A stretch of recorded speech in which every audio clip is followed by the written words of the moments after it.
নমস্কার, দেখছেন কলকাতা টিভি। আপনাদের সঙ্গে আমি ঋষিকেশ। শুরু করছি নারদ।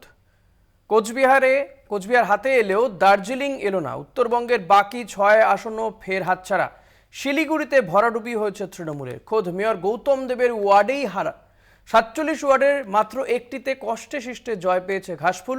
উত্তরবঙ্গে সংগঠনের দায়িত্ব পেয়ে ফিরাদ আশাবাদী। বিধানসভা ভোটে উত্তরবঙ্গে সব আসনে জিতবে তৃণমূল, কিন্তু কোন ফর্মুলায়, এই নিয়েই প্রশ্ন উঠছে। তবে ইতিমধ্যে ফিরাদ হাকিম তিনি গৌতম দেবের সঙ্গে বৈঠক করেছেন, শিলিগুড়ির মেয়রের সঙ্গে বৈঠক করেছেন পুর ও নগর উন্নয়ন মন্ত্রী, এবং কোথায় কোথায় সমস্যা রয়েছে সেগুলো বোঝার চেষ্টা করছেন তিনি। যেমন পানীয় জল নিয়ে আমরা দেখেছি ভোটের আগেও সেখানে একটা সমস্যা ধরা পড়েছিল। এছাড়াও যানজট সমস্যা, জঞ্জাল নিয়ে দীর্ঘদিনের একটা সমস্যা। এই সমস্যাগুলোকে কাটিয়ে ওঠার চেষ্টা করা হবে আগামী এই যে সময় রয়েছে, অর্থাৎ 2026-এ আবারও বিধানসভা ভোট রয়েছে। 26-এ ভোটের আগে এই সমস্যা কাটিয়ে উঠবে তৃণমূল কংগ্রেস, আশাবাদী ফিরাদ হাকিম। দেখব একটি প্রতিবেদন। উত্তরে ভরাডুবি তৃণমূলে, শিলিগুড়ি শহরে ধুয়ে মুছে সাফ তৃণমূল। হাল ফেরাতে সাংগঠনিক দায়িত্ব ফিরাদ হাকিমকে। উত্তরে তৃণমূলে ভরাডুবি অব্যাহত। শিবরাত্রি সলতের মতো একমাত্র জয় কোচবিহারের জগদীশ বসুনিয়ার। বাকি সব কেন্দ্রেই বিজেপির জয় প্রশ্ন তুলেছে উত্তরের রাজনীতিতে তৃণমূলের গ্রহণযোগ্যতায়। লোকসভা ভোটে দার্জিলিং লোকসভা কেন্দ্রের শিলিগুড়ি বিধানসভায় বিজেপির জয় জয়কার। শিলিগুড়ি শহরে নিশ্চিহ্ন হয়ে গেছে তৃণমূল। শিলিগুড়ি পুর নিগমের 47টি ওয়ার্ডের মধ্যে মাত্র একটিতে জিতেছে তৃণমূল। শিলিগুড়ি বিধানসভায় 66,000 ভোটে জিতেছেন বিজেপির রাজু বিস্তা। নাগরিক পরিষেবা না দিলে শিলিগুড়িতে তৃণমূলের জয় দিবাস্বপ্ন বলে কটাক্ষ শিলিগুড়ির বিজেপি বিধায়ক শঙ্কর ঘোষের। আমার শিলিগুড়ি শহরে জলের সমস্যা দূর করতে, ট্রাফিকের সমস্যা দূর করতে, কলোনি বা বস্তিবাসীদের উন্নতি সেটাকে সুনিশ্চিত করতে তিনি যদি ইচ্ছে করেন, তাহলে সেই ইচ্ছেগুলোর মনে হয় মানুষ কদর করবেন। নচেত ওনার যে ইচ্ছে, বিরোধী দলের বা ভারতীয় জনতা পার্টির প্রার্থীদেরকে, বিজয়ী প্রার্থীদেরকে হারানোর ইচ্ছে, সেই ইচ্ছে এমনিতেও পূর্ণ হবে না, তার আগে এই সরকার চলে যাবে। 2019-এর লোকসভা ভোটে শিলিগুড়ি পুর নিগমে 65,486 ভোটে পিছিয়ে ছিল তৃণমূল। 2024-এর নির্বাচনে পুর নিগমে 66,009 ভোটে পিছিয়ে তৃণমূল। খোদ শিলিগুড়ির মেয়রের ওয়ার্ডেও এগিয়ে বিজেপি। গৌতম দেবের ওয়ার্ডে বিজেপি পেয়েছে 5,195 ভোট। তৃণমূলের ঝুলিতে মাত্র 3,054 ভোট। শিলিগুড়ির হাল ফেরাতে গৌতম দেবের ওপর দায়িত্ব দিয়েছিল তৃণমূল। মেয়র করা হয় গৌতম দেবকে। তার ওপরই ছিল শিলিগুড়ি পুনরুদ্ধারের দায়িত্ব পালন করতে পারেননি গৌতম। 19-এ লোকসভা ভোটের পর 24-এও উত্তরে বিজেপির গড়ে ফাটল ধরাতে না পারার কারণ পর্যালোচনা করবে ঘাসফুল শিবির, দাবি মেয়র গৌতম দেবের। দলের মধ্যে মন্থন হচ্ছে, আলোচনা হচ্ছে, পর্যালোচনা হচ্ছে। রাজ্য নেতৃত্ব, সর্বোচ্চ নেতৃত্ব, তারা যেভাবে দিক নির্দেশ করবে সেভাবে পরবর্তীতে কাজ হবে। লোকসভায় উত্তরের ভরাডুবির পর তৃণমূলের নজরে বিধানসভায় উত্তরের ফলাফল। ভোট বৈতরণী পার করতে উত্তরের সাংগঠনিক দায়িত্ব পেয়েছেন ফিরাদ হাকিম। একাধিক সাংগঠনিক বৈঠক করেন। বিধানসভা ভোটে শিলিগুড়ির প্রতিটি কেন্দ্রে তৃণমূল জিতবে বলে দাবি ফিরাদের। আরও মানুষের সাথে যোগাযোগ বাড়াও, একদম বেস লেভেলে যোগাযোগ বাড়াও, এবং আমি 100% শিওর যে প্রত্যেকটা বিধানসভায় আমরা জিতব। দার্জিলিং লোকসভার নেতাদের সঙ্গে ভোটের ফলাফল নিয়ে বৈঠকে বসেছেন ফিরাদ হাকিম। বিধানসভায় শিলিগুড়ি প্রতিটি ওয়ার্ডে জয়ের ফর্মুলাও বাতলেছেন তিনি। সূত্রে খবর, শিলিগুড়িতে তৃণমূলের নতুন পুরনো দ্বন্দ্ব রয়েছে। এবারে ভোটে কাজ করেননি বহু পুরনো তৃণমূলী। তাদের ফিরিয়ে এনে বিধানসভা ভোটে শিলিগুড়িতে তৃণমূলের আসন পাকা করার দায়িত্ব এবার ফিরাদের কাঁধে। শিলিগুড়ি থেকে রীনা কুমারের রিপোর্ট, কলকাতা টিভি।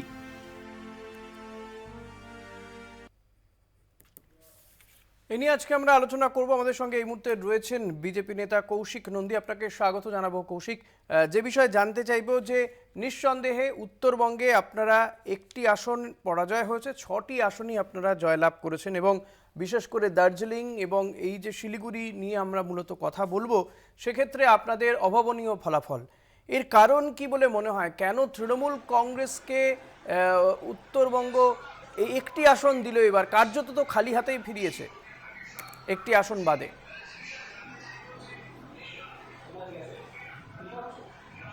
দেখুন, এর প্রথম কারণটা হচ্ছে বিজেপির উত্তরবঙ্গের সংগঠন সবচেয়ে বেশি মজবুত, এবং হচ্ছে আমরা একটা দলগতভাবে কাজ করি। এখানে বুথ লেভেল থেকে কাজ হয়, যার জন্য এখানে এই পরিমাণ সাফল্যটা আসে উত্তরবঙ্গে। উত্তরবঙ্গের মানুষ বরাবরই বঞ্চিত থেকে গেছে। সেই বঞ্চিতটা যাতে আর থাকতে হয়, সেই জন্য উত্তরবঙ্গের মানুষ বেশি করে বিজেপিকে ভোট দেয়, যাতে বিজেপি আসতে পারে একটা সুন্দর সরকার গড়বে এবং উত্তরবঙ্গের মানুষ একটা সুন্দর একটা জীবন পাবে। কিন্তু কৌশিক, এই যে রাজ্য সরকার বিজেপির নয়, তৃণমূল কংগ্রেসের, ফলে তো উত্তরবঙ্গের বিধায়করা সেইভাবে কি কাজ করার সুযোগ পায় জিতলেও? না, সেইভাবে আমাদের বিধায়করা সেইভাবে জিতলে পরে কাজ করার সুযোগ পায় না, কেননা এটা তো একটা যৌথ পরিকাঠামোর মাধ্যমে হতে হয়, কেন্দ্র এবং রাজ্য। এবং আমাদের যখনই কাজকর্ম হয় তখনই আমরা শুনতে পাই যে ডিএম অফিস থেকে বাধা দেয়, লোকাল যে বছরে যে ফান্ডটা ট্রান্সফার হবে সেখান থেকে বাধা দেয়, যার জন্য এখানে উন্নয়নমূলক কাজ কিন্তু অনেক কম হয়, বিজেপির এমএলএরা করতে পারে না। এই যে কৌশিক, উত্তরবঙ্গে আপনারা লোকসভা নির্বাচনে গতবারের পরে এবারেও ভালো ফল করেছেন, একটি আসন আপনাদের খোয়াতে হয়েছে, কিন্তু এই যে উত্তরবঙ্গে আপনাদের এত ভালো ফলাফল, তারপরেও দেখা যাচ্ছে যে এই যে ভোটের ফলাফলে আপনি বলছেন যে সংগঠনের কারণেই আপনাদের এই ফলাফল হয় উত্তরবঙ্গে, কিন্তু সত্যিই কি সংগঠন নাকি বিভাজন? কারণ উত্তরবঙ্গে একাধিক সেখানে সম্প্রদায় রয়েছে এবং বিশেষ করে এই রাজবংশী ভোট, পাহাড়ের দিকে গেলে আবার সেখানে গোর্খা, তামাং, এদের ভোট, এই জায়গাগুলোর কারণেই আপনাদের সেখানে এতগুলো এই এত আসন জয়লাভ করা। না, দেখুন, প্রথম কারণ হচ্ছে তো সংগঠন না থাকলে পরে তো বিভাজন করে তো লাভ নেই না। কিন্তু সেই সবচেয়ে প্রথম এবং শেষ কথা, কিন্তু সেই বিভাজনেই তো দেখা যাচ্ছে যে কারণে কোচবিহারের আসনটা আপনাদের এবার খোয়াতে হলো, রাজবংশী ভোটের একটা অংশ তৃণমূল কংগ্রেসের দিকে চলে গিয়েছে। যেই পরিমাণ সন্ত্রাস হয়েছে আপনারা দেখেছেন। না, কুচবিহারে দেখেছেন আপনারা কি পরিমাণ সন্ত্রাস হয়েছে এবং এখনো কন্টিনিউয়াসলি সন্ত্রাস হয়ে যাচ্ছে। তাহলে আপনারা ভাবতে পারেন যে কত পরিমাণ সন্ত্রাস হলে পরে ওখানকার লোক বাধ্য হয়েছে। আমাদের মনে হয় কিছু কিছু জায়গায় যেখানে হচ্ছে ধরুন ভোট লুট করা হয়েছে, যেটা এখন আমরা অভিযোগ পাচ্ছি, আপনারা টিভিতে নিউজ চ্যানেলে দেখাচ্ছেন এবং আমরা খবরের মাধ্যমে সেটা জানতে পারছি। ভোট লুট হয়েছে আপনি বলছেন, কিন্তু তারপরেও উত্তরবঙ্গে তো আপনাদের 6টি আসনে জয়লাভ, তাহলে সেখানে কারা লুট করলো ভোটটা? দেখুন, যেখানে আপনারা দেখেছেন কুচবিহারটা একটা টোটালি অন্যরকম পরিবেশের উপরে ডিপেন্ড করে থাকে, ঠিক আছে, এই জন্য ওদিকটা এটাই সম্ভব হয়েছে। আর আমাদের এদিকটা যেটা আছে উত্তরবঙ্গে অন্যান্য ক্ষেত্রগুলো, এখানে হচ্ছে আপনারা লোকও ভালো কনসাস এবং হচ্ছে সংগঠন ভালো কাজ করেছে, যার জন্য জয়লাভটা হয়েছে। বেশ, আপনি বলছেন সংগঠন সেখানে মজবুত, তাই এই ফলাফল। নিঃসন্দেহে আমরা এই আলোচনা চালিয়ে যাব, একটা ছোট্ট বিরতি নেব, বিরতির পরে ফিরে আসবো আবারও এই আলোচনায়, দেখতে থাকুন। ফিরলাম বিরতির পর, দেখছেন নারদ, আপনাদের সঙ্গে রয়েছি আমি ঋষিকেশ। শিলিগুড়িতে ভরাডুবি, কার্যত উত্তরবঙ্গে তৃণমূল কংগ্রেসের ভরাডুবি হয়েছে, যদিও রাজ্যে তারা 29টা লোকসভা আসনে জয়লাভ করেছে, বিজেপি 12টি। তবে বিজেপি উত্তরবঙ্গে অভাবনীয় ফলাফল, এবং যেটা দেখা যাচ্ছে যত এই নির্বাচনী ফলাফল যত বিশ্লেষণ করা যাচ্ছে তাতে দেখা যাচ্ছে যে উত্তরবঙ্গের জায়গায় জায়গায় কিভাবে তৃণমূল কংগ্রেস ধরাশয়ী হয়েছে, এবং পুরসভা ওয়ারি যে ফলাফল তাতে কিন্তু যদি আমরা শুধুমাত্র দার্জিলিং লোকসভা কেন্দ্রে দেখি তাহলে কিন্তু সেখানে তৃণমূল কংগ্রেস প্রায় সব জায়গাতেই পিছিয়ে আছে। শিলিগুড়ির মেয়র গৌতম দেব, তার ওয়ার্ডেও পিছিয়ে রয়েছে তৃণমূল কংগ্রেস, এবং এই বিষয়গুলো নিয়েই আমরা আজকে আলোচনা করছি। শিলিগুড়ি পুর নিগমের 47টি ওয়ার্ডের মধ্যে মাত্র একটিতে জিতেছে তৃণমূল কংগ্রেস। আমাদের সঙ্গে রয়েছেন বিজেপি নেতা কৌশিক নন্দী এবং রয়েছেন তৃণমূল নেতা আলোক চক্রবর্তী। আপনাদের দুজনকেই স্বাগত জানাবো আবারও বিরতির পরে। আমি আলোকদা আপনার কাছে আসবো, যে এই যে উত্তরবঙ্গে বিজেপির যে অভাবনীয় ফলাফল আর তৃণমূল কংগ্রেসের এই ভরাডুবির কারণ কি বলে মনে হয় আপনার?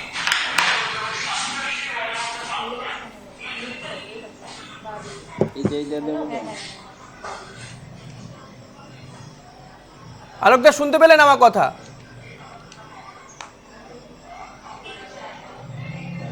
আলোকদা, যেটা জানতে চাইছিলাম যে উত্তরবঙ্গে আপনাদের ভরাডুবির কারণ কি? শোনা যাচ্ছে? হ্যাঁ, শুনতে পাচ্ছি। শোনা যাচ্ছে? হ্যালো, হ্যাঁ, হ্যালো, হ্যাঁ, শোনা যাচ্ছে, বলুন। হ্যাঁ, শোনা যাচ্ছে? শোনা যাচ্ছে, বলুন। হ্যাঁ, আমি কৌশিক আপনার কাছে আসবো, যে আপনি বলছেন নিঃসন্দেহে সংগঠনের উপর ভর করেই আপনাদের এই উত্তরবঙ্গে ভালো ফলাফল, কিন্তু আর একটা মতবাদ রয়েছে যেখান থেকে বলা হয় যে তৃণমূল কংগ্রেসের যে দুর্বলতা এবং প্রশাসনিক কিছু দুর্বলতা সেখানে দেখা যাচ্ছে, বিশেষ করে শিলিগুড়ি পুর নিগমে। সেখানে কিছুক্ষণ আগে আমরা দেখলাম, শঙ্কর ঘোষের বক্তব্যও শুনিয়েছিলাম, যে জল, ট্রাফিক, বস্তিবাসীদের উন্নতি, এগুলোর দিকে খুব একটা নজর দিচ্ছে না তৃণমূল কংগ্রেস। সে কারণেই কি বিজেপির পালে হাওয়া লাগছে? আমি যদি শুধুমাত্র দার্জিলিং বা শিলিগুড়ি দেখি। দেখুন সেটা তো একটা আছেই। আমাদের এখানে শিক্ষার হার যেরকম আপনারা দেখতে পেলেন খারাপ, সেরকমই আপনারা জানেন যে আমাদের এখানে স্বাস্থ্যর হারও কী আছে। আমাদের এখানে প্রত্যেকটা রুগী আমাদের উত্তরবঙ্গের যদি কোনো ট্রিটমেন্ট করাতে হয়, আমরা বাইরে ছাড়া শিলিগুড়িতে সেই রকম পরিষেবা পায় না। তো মানুষ কি করবে? কিছুদিন আগে দেখলেন যে শিলিগুড়িতে জলের এত সমস্যা। আচ্ছা, কেন শিলিগুড়িতে জলের সমস্যা? জলের সমস্যা আমরা দেখলাম নির্বাচনের আগেও এ নিয়ে একটা সেখানে শোরগোল ছিল, এ নিয়ে একটা জল্পনা ছিল এবং বিক্ষোভ প্রতিবাদ হয়েছে। আলোকদা, শিলিগুড়িতেও আপনাদের এই যে ভরাডুবি উত্তরবঙ্গের ফলাফলে, শিলিগুড়িতে তো দেখা যাচ্ছে 47টা ওয়ার্ডের মধ্যে মাত্র একটি ওয়ার্ডে আপনারা জয়লাভ করেছেন। হ্যাঁ, 6 নম্বর ওয়ার্ডে আমরা জয়লাভ করেছি। এত খারাপ ফলে বাকি ওয়ার্ডগুলোতে আমরা হেরে গেছি। এই উত্তরবঙ্গে, বিশেষ করে দার্জিলিং কেন্দ্রে, শিলিগুড়িতে আপনাদের এত খারাপ ফলের কারণ কি? আসলে প্রথমে আমার কথা একটু আমি বলে নিই, যে আমার রাজনৈতিক জীবনে আমি 5টা নির্বাচন পরিচালনা করেছি এবং কোনো সময় হারের দেখিনি। এই প্রথম আমরা হেরে গেলাম। এর পেছনে আমাদের পর্যালোচনা হয়েছে। গতকাল আমাদের মাননীয় মন্ত্রী ফিরহাদ হাকিমও আমাদের নিয়ে বসছিলেন, এবং সবচেয়ে আশ্চর্য যেটা, শিলিগুড়ি কর্পোরেশনে মানুষের আশীর্বাদ আমরা পেয়েছি প্রথম, মহকুমা পরিষদেও আমরা মানুষের আশীর্বাদ পেয়েছিলাম। কিন্তু এবার লোকসভা নির্বাচনে আমরা দেখতে পাচ্ছি যে আমরা প্রচণ্ডভাবে হেরেছি। শিলিগুড়িতে যেমন আমরা হেরেছি 65,000-এর উপরে, প্রায় 66,000। মাটিগাড়া নকশালবাড়ি বিধানসভায় 83,955 এবং ফাঁসিদাওয়ায় আমরা 25,000 জন মতো হেরেছি। আলোকদা, আমার বক্তব্য এই যে শঙ্কর ঘোষ বিজেপি বিধায়ক, তিনি বলছেন যে জল, ট্রাফিক, বস্তিবাসীদের উন্নয়ন, এগুলোতে আপনারা নজর দেন না। এগুলোতে নজর দিলে হয়তো আপনাদের ফলাফল ভালো হতে পারে। অর্থাৎ শিলিগুড়ি পুর নিগমের মানুষ পুরো পরিষেবা থেকে বঞ্চিত। আমরা ভোটের আগেও দেখেছি। এ ব্যাপারে দেখুন, আমাকে বলতে হচ্ছে। এ ব্যাপারে আমি বলছি, জলের ব্যাপারে যেটা শঙ্করবাবু বলছেন, উনি নিজে বোর্ডে ছিলেন। বাম জমানায় উনি সিপিএম করতেন এবং বোর্ডে ছিলেন। তারা ভবিষ্যতে জলের যে অভাব হতে পারে এই ব্যাপারে তারা চিন্তা ভাবনা করেননি।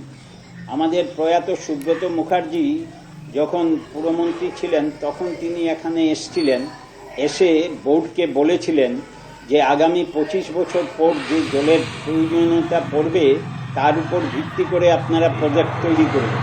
জলপাইগুড়িকেও বলা হয়েছিল এবং জলপাইগুড়ি সেটা ক্যাচ করেছে। আজকে জলপাইগুড়িতে জলের কোনো অভাব নেই, কিন্তু শিলিগুড়িতে অপরিকল্পিতভাবে ভবিষ্যতের দিক চিন্তা না করে যে জল প্রকল্প হয়েছিল তার আজ খেসারত দিতে হচ্ছে। আমাদের বোর্ড তৈরি হওয়ার সাথে সাথেই আমরা জলের উপর নজর রেখেছি এবং প্রজেক্ট তৈরি করে পাঠানো হয়েছিল আমাদের মাননীয় মুখ্যমন্ত্রী। এ ব্যাপারে বাম জমানা বোর্ডের খেসারত আপনাদের দিতে হচ্ছে, সেটা ভোট বাক্সে এফেক্ট হচ্ছে। মানুষকে আপনারা সেটা বোঝাতে পারবেন। আমাদের এটা জলের ব্যাপারে আমি দায়িত্ব নিয়ে বলছি। অলরেডি আমাদের দ্বিতীয় জল প্রকল্পর কাজ চলছে এবং সেই কাজ হয়তো খুব তাড়াতাড়ি শেষও হয়ে যাবে। তাহলে শিলিগুড়ি পুরো কর্পোরেশন এলাকা ছাড়াও আমরা সমতল মহকুমা পরিষদ এলাকায়ও জল সরবরাহ করতে পারি। সেটা কি 26-এর আগে হয়ে যাওয়া সম্ভব? তাতে কি আপনাদের ভোট বাক্সে তার প্রতিফলন হবে? বস্তিবাসীদের উন্নয়ন, ট্রাফিক ব্যবস্থা।